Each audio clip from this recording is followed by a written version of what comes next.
Hey, this is Julia Rebecca Myron, aka The Messy Meditator, and this is the Messy Meditator podcast, where I'll be getting into the topics of mindfulness, messiness, and life. So let's get into it. So, this episode is a little different than my usual episodes because we're less focused on mindfulness in this episode, though we do talk about it. And most of the conversation is about recovery work. And that is because I think recovery work is really important. And I also think that it goes hand in hand with mindfulness. And in some ways, mindfulness is recovery work. Even if you don't struggle with what you might consider to be addiction or substance abuse or anything like that, I think that we all have some sort of unhealthy habits that we struggle to break. And so I think that everything that we talk about in this episode can really just be applied to life in general and any type of unhealthy habit that we want to break and struggle with. And it certainly applies to mindfulness as well. So in this episode, I talk with Joshua Bennett-Johnson, who is an addiction counselor located in Newton, Metro Boston. And before I tell you about Josh, I want to tell you about how I met Josh. And we actually met at a funeral of our dear mutual friend, Todd, who died of alcoholism. Another reason why recovery work is near and dear to me. And what I learned that day at that funeral was that when our friend, our Zephyr in the sky, passed away, he left us with one final gift, and that was the gift of each other. All of these people that I had met at the funeral that he had grown up with, that I had heard stories about and seen interactions with on Facebook, I was finally meeting them face to face. And I felt like I walked away with all of these wonderful new people in my life. And it was just such a special gift from our dear friend. Like, I think he would have wanted us to all know each other. And one of those people was Josh. So Josh specializes in working with individuals and families navigating substance use and recovery. After 7 years in a clinical setting, he transitioned to private practice, where he's spent the past 6 years helping clients at all stages of recovery. He believes in client autonomy and works alongside each person to discover the path to their healing. As a harm reduction advocate, he focuses on education, safety, and reshaping relationships with substances. His approach is collaborative. Together, he works to help uncover clients' expertise and create the change that they seek. Josh is also a singer-songwriter and a content creator when not counseling his clients. He goes by the pronouns he, him, his, and his proudest achievement, in addition to becoming a healthier Josh, is being a dad to an amazing kiddo. Joshua Bennett-Johnson, aka the Casual Counselor, thank you for being here.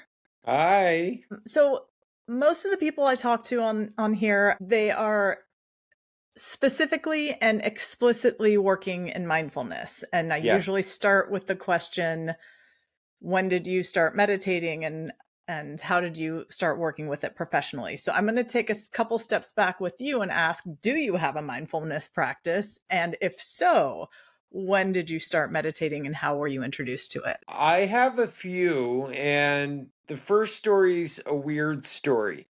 So I was in treatment. Rather, I had just finished treatment because I struggled with a problematic relationship with substance abuse for a long time, for about 17 years. Wow. And I got into a lot of trouble with the law. And because of my lily white skin and my blue eyes and my blonde hair, the judge took mercy on me. He sentenced me to long term treatment, which I did complete. And that's where my healing journey began. But after I finished treatment, I moved into a supportive men's sober living. Mm. And in that sober living house, I happened to be lucky enough to be roommates with my best friend. Now, my best friend and I, we had kind of like opposite schedules. So he worked the graveyard shift, and I would wake up in the morning and I was going to school in the evenings. And he would get home often around like mid-morning time. And by this time, I had already been up for a couple hours. I had showered and gotten dressed and had breakfast. And he walked into the room, and I was just sitting on my bed, and I was just sitting there, and I was just staring off into space. And he looked at me with this like incredulous kind of like, surprised look, and he said, "What are you doing?" And I said, "I don't really know." And he said, what are you thinking about right now?" And I said, I don't really think I'm thinking about anything. And he said, "How long have you been doing this?" And I said, I'm not sure. Like maybe a couple hours. And that was my first experience of like kind of sitting with self Mm, and being okay with it, but like I had lost all sense of time. My mind was like a blank slate. I found myself in like a really peaceful space, and it was just like me accidentally meditating on my bed. I wasn't doing it with like any intentionality whatsoever. It just kind of happened, and I'm not even sure how it happened. So I kind of wandered into this meditative exercise accidentally. And I didn't make it a part of like the paradigm of, the rhythm of my routine in recovery. But what I discovered was I was becoming comfortable in my own skin.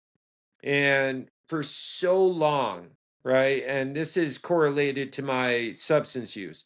Um, I never felt comfortable in my own skin.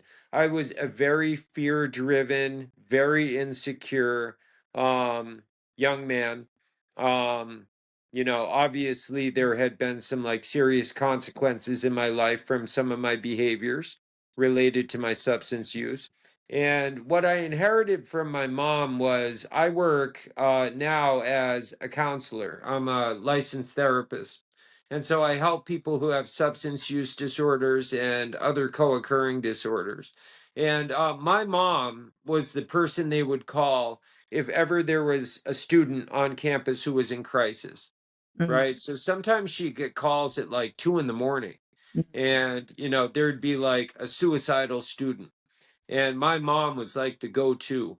And she would go sit with that student, sometimes for hours, mm, right? And just like give them the love and the support they needed. And she also instilled in me a very young age, in addition to work ethic, that if we have it to give, it's our obligation to give it, right? mhm, Like we should always be of service to other people if we have it to give. mhm, And I'm very grateful to her for that. If not for my mom, truthfully, I probably wouldn't be alive, or I'd be mm, out on the streets, or I'd be locked in a cage somewhere. She's like my earth angel.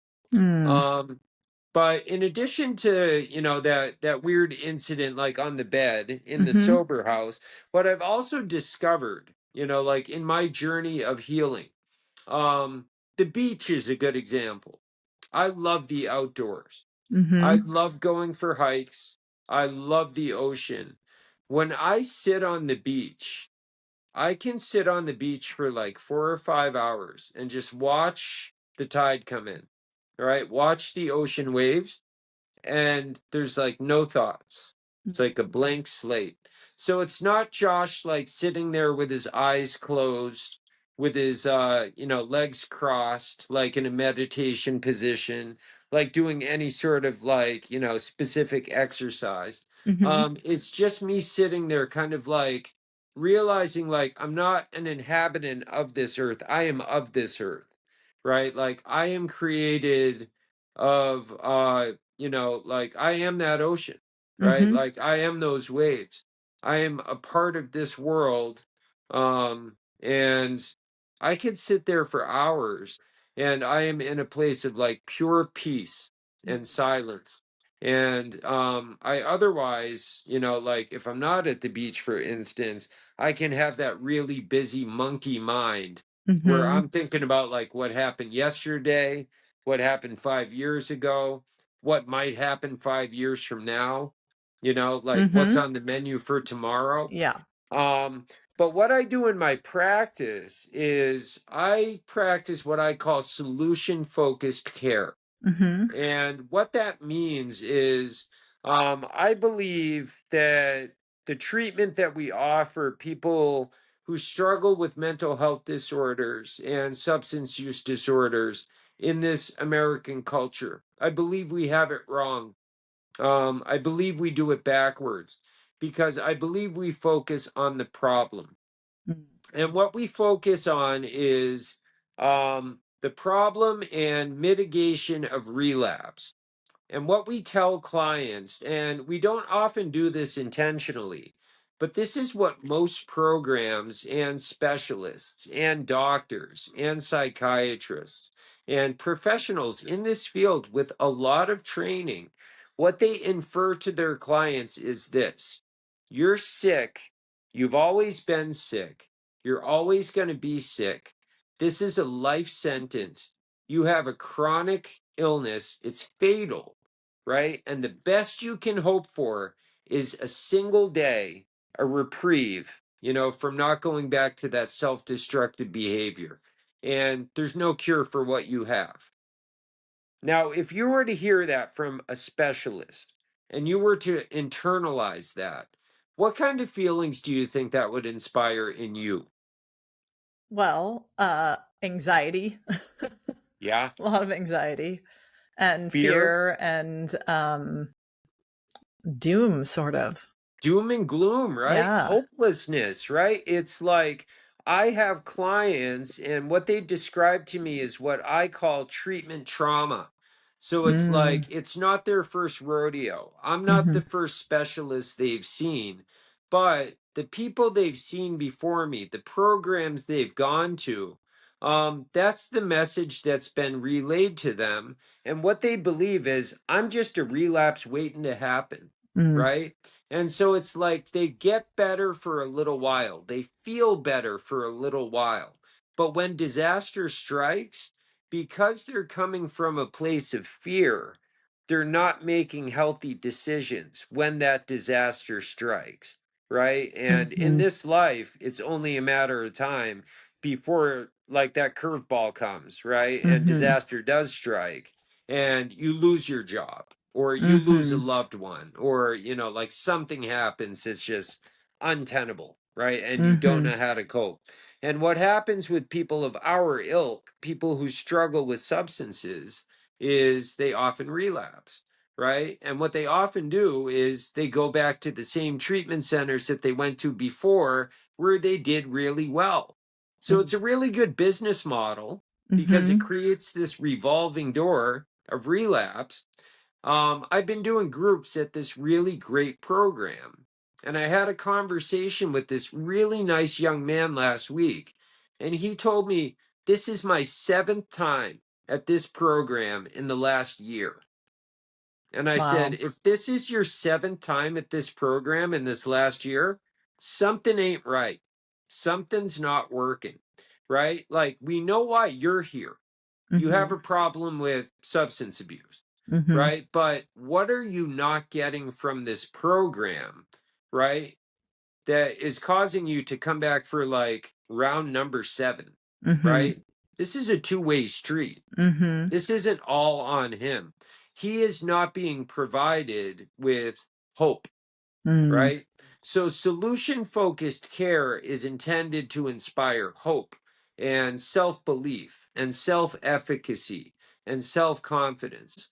What I tell my clients is you're not sick. You have a problematic relationship with insert substance here, doesn't Mhm. matter what it is, or a behavior like gambling or sex or Mhm. shopping Mhm. or, whatever vice it is. And Mhm. here's the good news: if you reshape that relationship, you can have different outcomes. You can have positive outcomes. And in the context of mindfulness, right, we break it down into smaller increments. Mhm. And as we reshape that relationship, and sometimes reshaping that relationship means we need to end that relationship. We need to break up with the drug or the Mhm. drink or the Mhm. gambling. that's the safer road, Mhm. right? Mhm. But that's not everybody's goal. But what I tell my clients is if you can stay healthy in this moment and the moment that follows, and the moment that follows that, with however many days you have left on this, earth, right? Your short time on this planet. Guess what? You're not sick. You can stay healthy for the rest of your life. You don't Mhm. have a disease, right? Mhm. You can build like the life of your dreams. You can build and sustain a beautiful life. It's all about staying healthy in this moment. The mindfulness of like tomorrow's not promised, right? Tomorrow is a figment of our imagination because it's not promised. When tomorrow arrives, it's just today all over again, right? So it's like we can keep moving the goalposts, Yeah. right? And say, I'll do it tomorrow. I'll do it tomorrow. I'll do it tomorrow. But what if tomorrow never comes, right? Yeah. So, as far as mindfulness goes in recovery, right? Like as these people are trying to reshape their relationships with their problematic, substance use or whatever the case may be, or a problematic relationship or a problematic diet or Mhm. not getting enough exercise is you see this ripple effect where if they break it down into smaller increments and they learn how to stay healthy in the moment Mhm. and they start like stringing those moments together, Mhm. what you see is people are literally reborn Yeah. into a brand new version of themselves. Yeah. And I employ that in my own recovery too. So every day when I wake up, I have a ritual. I'm really big into rituals. And I Mhm. guess you would call this a meditation ritual. Um, I fancy a mushroom coffee. It's called Everyday Dose, Mhm. and it doesn't give you the jitters like caffeine does, Mm. but it kind of like gives you an energy boost, right? Okay. So I make my mushroom coffee and I go sit in a quiet area in the house. I get up before everyone else in the house and I sit with myself and I get my mind right. And the way Mm. I do that is with a mantra. And my Mm. mantra is this: come what may today, I'm going to do the best I can with what I have. That's it. Yeah. Simple. I keep it simple. And I repeat that to myself in my head for, I don't know, maybe 3 or 4 minutes while I enjoy that coffee. And before I pick up my phone to like check my email, my news feed, right, to see like what my schedule is going to look like today, I make sure that I carve out like 5 or 10 minutes to kind of get my mind right. And then I incorporate some movement to get my nervous system regulated. And I actually prefer dance. Um, Ah. I am a huge music fan, right? Music is Mhm. like such a big part of my heritage. And so I'll turn on like one of my favorite bands and I'm not a great dancer, but like I'll dance in my Mhm. little home office at home Mhm. and I'll get my mind right. I'll get my body in sync with my mind and then you're going to get the best version of Josh that day. That's Now, great. throughout the day, what I also do is I have these little check ins with myself. And I'll ask myself, Josh, how are you doing right now? I take my emotional temperature. I ask myself how I'm doing up here, like in Mhm. my head. But I'll also ask myself questions like, am I okay right now? Am I safe? Am I fed? When's the last time I ate? Have I had enough water to drink today? Um, is my family safe? Are my clients doing okay? I'll sort of ask myself all these questions just to check in with myself and to make sure like everything is on the level. Mhm. Now, 9 times out of 10, the answer is like, yes, everything's okay. I'm okay right now. I got a roof over my head. I have food in the fridge. I have clean water I can drink, right? Like Yeah. everything's okay. Josh is okay. And if something's not okay, the only question after that is like, okay, how do I tend to whatever's not okay?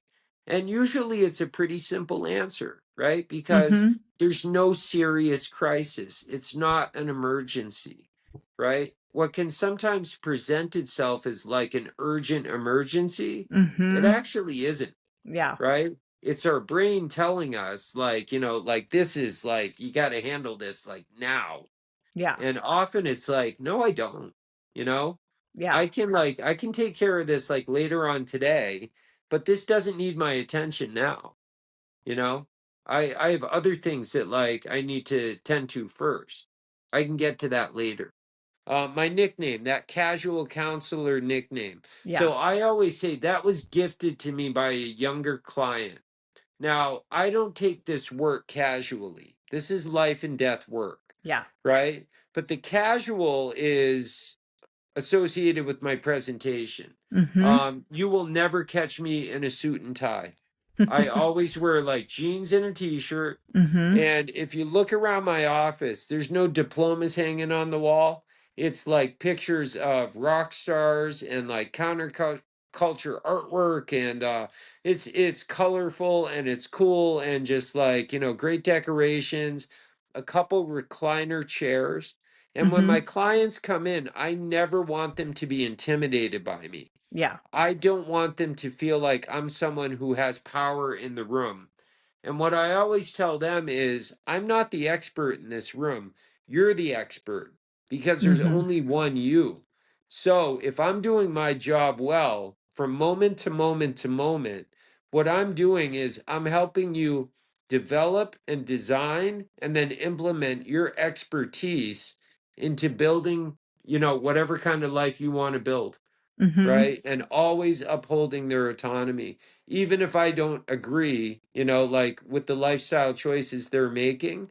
Again, the best gift we can give anyone in this life is their own life. Yeah. Just it's hard being a human being. And what really bothers me about like the field that I work in, I love the work I do. I Mhm. hate the field Mm. because the stigma that's associated with people who use substances is alive and well.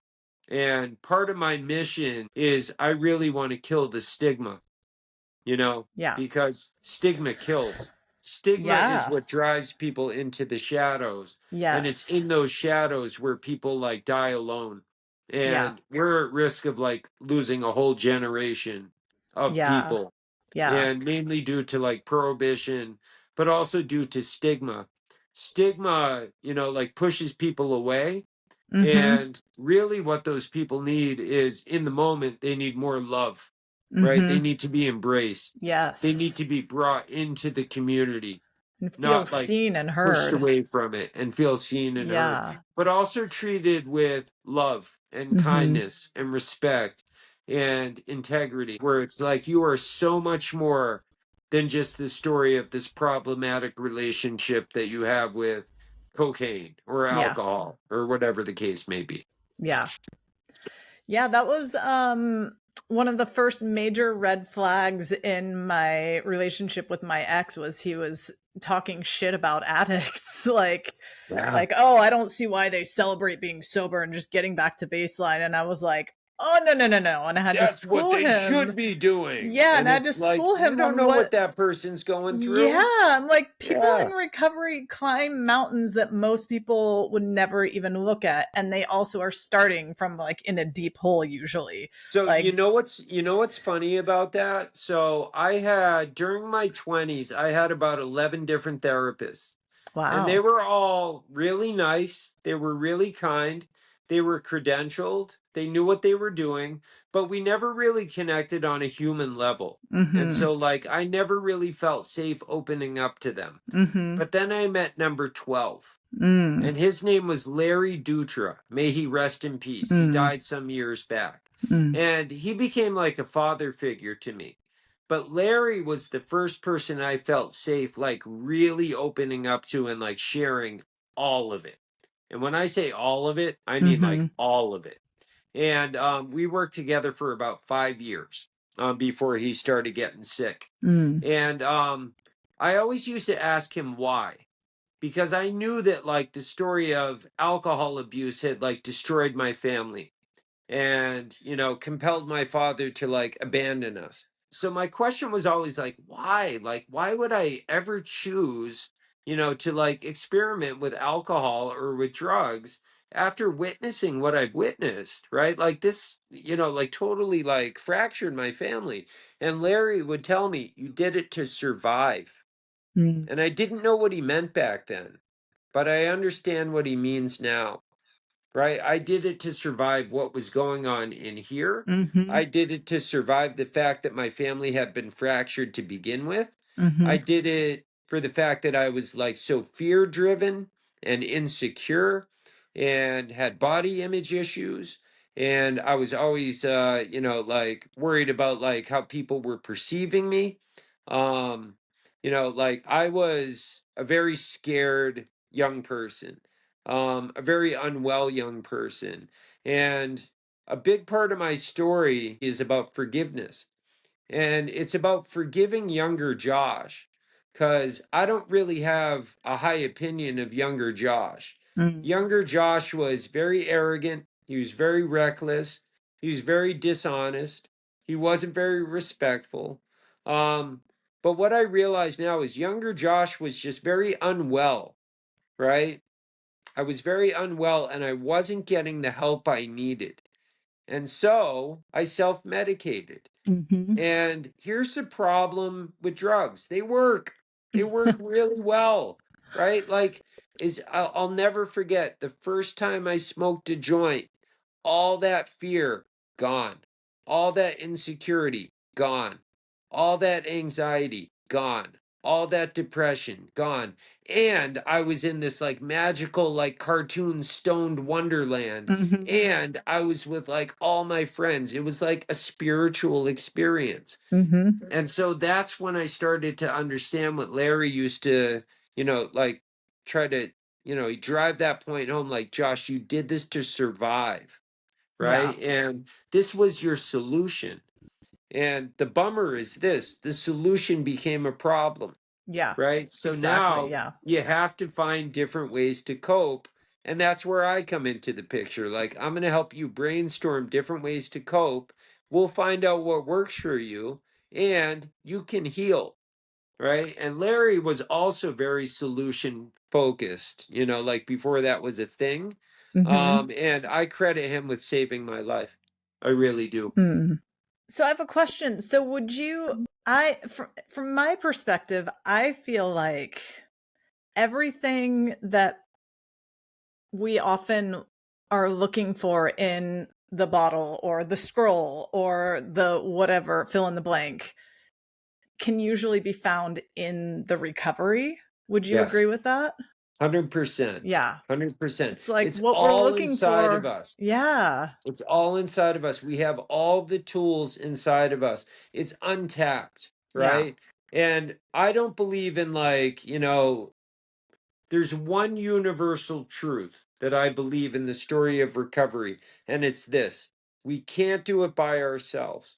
If we could, we would have a long time ago. Mhm. If I could, I would have been better when I was like 19, 20 years old because I Mhm. knew I had a problem back then, right? Like I Mhm. was dangerously using drugs at that age. Mhm. And I didn't want to be, right? Like I wanted to have a future, right? I wanted to live independently and like have a good shot at a good enough life. Mhm. But I thought I could do it on my own. And I realized, it took a long time to realize this, that like I can't do this on my own. I need to invite people into this story and allow people to help me through this process. Yeah. But what those people did was they just helped me discover my own expertise. And what I Yes. realized is the longer I do this work, I've been doing this work 14 years now. The longer I do this work, the less I know about it because everybody's story is uniquely unique. But everybody who I work with has all the tools inside them that they need to not just get well and stay well, but to build like, a life beyond their wildest dreams that they can maintain in perpetuity until their card gets called. Mhm. And I've seen it like, hundreds and hundreds and hundreds of times by a huge margin. I have seen more people get better, stay better, and build those beautiful lives than not. And it's the ones who stick and stay and keep trying. They're the ones who make it, Yeah. right? One of my favorite quotes, it's by the writer, he was a playwright, Samuel Beckett. And what Samuel Beckett said was, ever tried, ever failed, no matter, try again, fail better. Mm. I love that quote Yeah. because what does it infer? Don't give up, right? Yeah. Don't pull that ripcord too soon, right? Don't throw in the towel. You're going to slip sometimes. What happens when you slip? You get back up. It doesn't negate all the hard work that you've done to get to that point where you slipped. You don't have to start at square one. We all slip sometimes. We're imperfect, Yeah. right? And sometimes in the moment, like the moment sucks, right? Yeah. And like, we take a spill and we get a little banged up. We get a little bruised up. But what do? We get back up and we keep moving forward. And Yeah. even if we're moving at a snail's pace, we're still making progress. So I Yes. don't believe in big progress or small progress. I just believe in progress. I Mhm. don't believe in big change or small change. I just believe in change. Mhm. I don't believe in big success or small success. It's just success, right? Yeah. And in this value judgment society that we live in, like we're very value judgment oriented, right? Like good versus evil, big Mhm. versus small, right versus wrong. The world's a lot more colorful than that, Mhm. right? To the Mhm. extent that I am kind, I can also be cruel. To the extent that I am honest, I can also be dishonest. Mm. It comes down to the choice I make in the moment. How are you living in this moment? From moment to Yeah. moment to moment. And if you had a healthy day today, guess what? That means you can have a healthy day, like, for however many days you have left Yeah. in this short time on this planet. Yeah. Well, I think it's interesting. I know plenty of people who can have successful recovery without mindfulness, but I Yes. can't comprehend that. I can't No. comprehend recovery without mindfulness because it's so there is that moment to moment of being present to like knowing when that first spark of a craving shows up or when that first 100%. self-destructive thought shows up that's going to lead you to whatever fill in the To blank. possibly relapsing, right? And like Yeah. going back down that dark road. So Y- whether you realize it or not, Julia, you're also solution focused, like when it comes to this like approach to recovery, mhm. because it really is about like what's going on in this moment Mhm. and then what happens in the next moment and the next moment and the next moment. And over the course of a lifetime, we're going to meet like infinite versions of ourselves. And even though it's going to feel like the same person the whole time, like Mhm. there's always growth happening. The question Yeah. is, which direction is it going in? Yeah. And one thing I know about recovery is it's not linear. It's not point Yeah. A to point B. It's not a straight line. It's a continuum, right? So Mhm. sometimes it's one step forward, two steps back. Sometimes Yeah. it's two steps forward, one step back. But the whole point is like, like in the moment, like what are you doing in this moment to be your healthier self? Mhm. Right? And Mhm. also reading the terrain, like being able to read your emotional temperature, to check in with yourself with like some modicum of mindfulness, to understand like right now, I'm in a good space, I'm in a good headspace, I'm feeling healthy, I'm feeling strong. Or the flip side of the coin, I'm feeling like a little wonky right now, I'm feeling Mhm. a little vulnerable, I Mhm. might be at risk. And Yeah. that's where it really pays to have a helper, right? Who Yeah. you can bounce that stuff off of so Yes. we can brainstorm ideas of like how to get you back up on the beam Mhm. of better health. Yeah. And then I mean from my work with mindfulness and what I know about recovery work, to a degree, it feels like learning mindfulness is recovery work because you They're really one have and the to, same. yeah, you really have to learn how to face your shit and sit in it and be okay. Yeah, And and I think a lot about the wholeness of ourselves, right? So I love Carl Jung. I study mm-hmm, a lot of like Carl Jung stuff mm-hmm, and shadow work. And for people who don't know what shadow work is, it's, these qualities and characteristics that we place value judgments on as like, quote, bad, right? Like mm-hmm, our insecurities, the things we don't like about ourselves that we like to hide in the shadows, and we don't just hide them from other people, we hide them from ourselves too. And yes, those things, they need to be brought out into the light.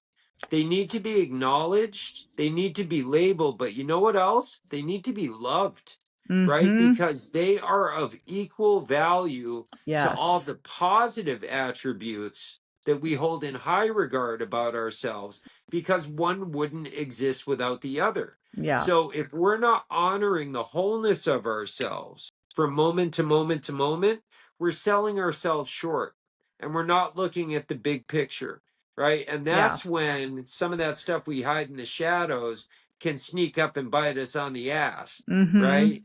And we don't see it coming. And that can, potentially lead to disaster sometimes, yeah, yeah, right? And sometimes even like put someone's life at risk. yeah. Yeah, and I think even if it's a slow burn, putting your life at risk, like what kind of life are you living? That's right. But I think that the those parts of ourselves that we do try to keep in the shadows, those are just the wounded parts of, so when you say it needs love, those are the wounds that we need, that wounded child that, The wounded inner child. yeah, So what I tell people is the work I do, it's not about drugs and alcohol. It's about pain. yeah, It's about trauma, yeah, right? It's about yeah, like, these wounds that we carry, and it's about the why. yeah, Why do people feel compelled to take substances that they intellectually understand could kill them, yeah, right? Could literally kill them, yeah, like before they ever see the age of like 25, yeah, but they keep going back to them, and they're going back to them because they're in pain. They're yep, in like immeasurable, indescribable pain, right? And like until we can get to the why, we're not really helping them if we're just treating the symptom and not getting to the core and the cause of the mm-hmm, why. It's like putting a band-aid on a bullet wound. yeah, But I did want to share one funny story. yeah, So I mentioned I met this guy once. This was years ago, and I just thought, just kind of based on the character that he might vibe with like meditation as a tool in his recovery toolkit. And mm-hmm. so I mentioned meditation to him. I said, "Have you ever tried meditation? Because like maybe that's something that would resonate with you." And he goes, "Oh yeah, I tried that once. It didn't work." And I'm like, you tried it once. Like I think you're Yeah, missing the point. Like yeah, if you try something once, that doesn't tell the whole story of whether or not it's going to be a useful resource. yeah, Meditation, like anything else, playing an instrument, playing baseball, yeah, right? Like it yeah, doesn't matter what the activity is, yes, it always involves practice, and yes, recovery is no different. yeah, So a lot of recovery is trial and error. It's throwing stuff against the wall, seeing what sticks, yeah, realizing that we're going to get a lot of suggestions about how to be healthier people. Some of them might not work for us, yeah, right? The ones that don't, we cast them aside. The mm-hmm, ones that do, we hold on to them tightly. mm-hmm, And it always needs to be a story of like, we need to share this experience with other people. And they mm-hmm, need to be safe people, and they need to be people who care about us, yeah, right? And not just what we can provide them, yeah, right? They can't be conditional relationships. These need to be people who like care about us for who we are and the work that we're doing to become healthier people. And if yeah, that's not the essence of mindfulness, I don't know what is. yeah. Well, okay, so as we're reaching towards the end of our time here, a couple of questions. Yes. So, I mean, you've talked a lot about the work that you do and how you work with people. Is there anything that you want to plug or promote or share, or anything that you're working on that you want to talk about? So I am a published writer. This has always been one of my dreams. I'm a published journalist now. So I Yay. write for Brains Magazine. It's an international publication. It's similar to like Forbes. So it's Okay. like, thought leaders in different industries Mm-hmm. like tech and health and wellness and, whatever. Mm-hmm. And I think I have like 30 published articles at this point. Nice. And that's brains And with a Z, right? Brains with a Z at the Okay. end. Yeah, Brainz. And if you just look up my name, Joshua Bennett-Johnson, you'll find all my articles there. But if you go to my website too, my website is www.jbj-counseling. People always spell counseling wrong.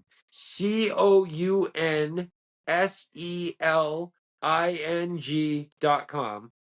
All right. So that's my website. You're actually on my website. Yeah. So I Thank plug you you on so my much for website. that. Yeah. But if you go to my blog section, all my articles are posted on my blog section too. And I just write about the work I do. And there's also links to my Instagram where I often put up a lot of reels and I just talk about like different themes of recovery, how I approach this work. And if Mm, someone's serious about working with me, I'll see him for like $20 a session. I mm. didn't get into this business to get rich. Yeah. I got into this business to help people like find their healthier self and heal. Yeah. That's And like there's a lot of people who did get into this business to get rich. And that's why I say like I hate the field that I yeah. work in, but I love the work that I do because the people that I connect with, like in those relationships, we we build like a real loving bond, right? Like Mhm. something I would describe as akin to a friendship. And Yeah. it's a professional relationship, but there is like real love, right? Mhm. That like is transmitted in those relationships with my clients. And my clinical supervisor, when I was a young intern, I remember her asking me one day, she said, Josh, you want to know how people really get better? And I said, of course I do. And she said, it's when you treat them with love. Mm. It's that simple. Treat them with love and kindness and respect and humanness and always uphold their autonomy. And eventually, if they stick and stay, they're going to start to buy in and they're going to start to respect Yeah. themselves, like themselves, and maybe even at some point love themselves. Yeah. And you know what? She was right. She's still my supervisor today. Mm. So shout out to Abby. Aw. Brilliant. She's Well, been working that's in this field for like 30 years. aw. She's like such a wonderful mentor of mine. Well, that's all a good segue into my final question. I know you have an appointment you have to get to, so I'll I just do. ask real quick. If you could send one message to the world, what would it be? I am a peacenik. I believe in peace and I believe in collaboration. And so I believe that America is like, it's always a story of competition. But I also believe this when people collaborate, man, we can get shit done. Like humans, when they collaborate in peace, right? And Mhm. with respect, even if they have like different points of view, when we collaborate together, like we can get anything done. When we're in constant competition with each other, that's what causes like all the problems that we're seeing in this culture today. Yes, I agree. So I know you have to go, so we can wrap it up there. Thank you so much for everything that you've shared. I love And talking to you. That was great. yeah, yeah. So thank you for being here. Well, thank you for having me, Julia, and wonderful to see you. You as well.